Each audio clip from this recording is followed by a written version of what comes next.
Hi అండి, ఈరోజు రసం చేస్తున్నానండి. టమోటాలు లేకుండా మా అక్క చేస్తుంది.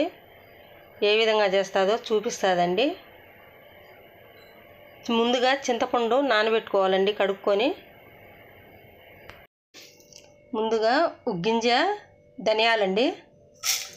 దానికి ఆ రసానికి సరిపడమైన చింతపండు వేసుకున్నాం కదా, దానికి సరిపడమైన కొద్దిగా జీలకర్ర,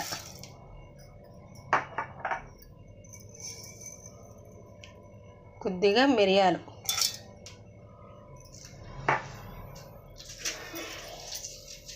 మూడు ఎండుమిర్చి,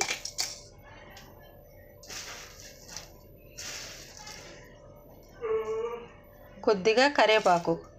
ఇవి పొడి కొట్టుకున్నాక తర్వాత వెల్లుల్లి వేసేసి మెత్తగా కొట్టుకోవాలండి. పొడి కొట్టుకోవాలి అన్నీ కలిపి. చూడండి, పెన్నం పెట్టుకొని ఆయిల్ పెట్టుకున్నామండి. ఆయిల్ వేడెక్కింది. కొద్దిగా జీలకర్ర పోపుకి, కొద్దిగా ఆవాలు, వెల్లుల్లి,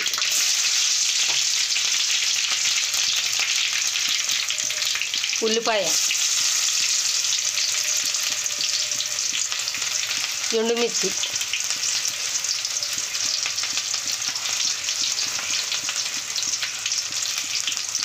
కరివేపాకు. ఇది 2 సెకండ్లు ఏగనిద్దామండి, 1 నిమిషము.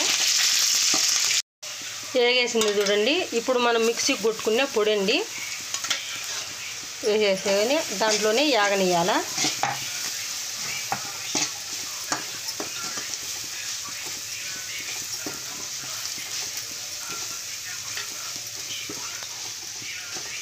ఇప్పుడు చింతపండు రసం పిప్పి తీసేసి కలిపి పెట్టుకున్నామండి. అది పోసేస్తాను అందులో.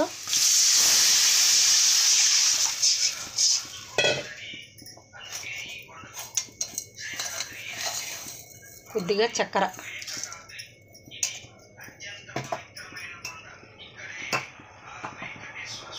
పసుపు, కొద్దిగా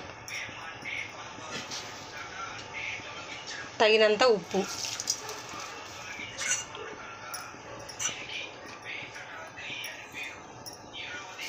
కొత్తిమీర,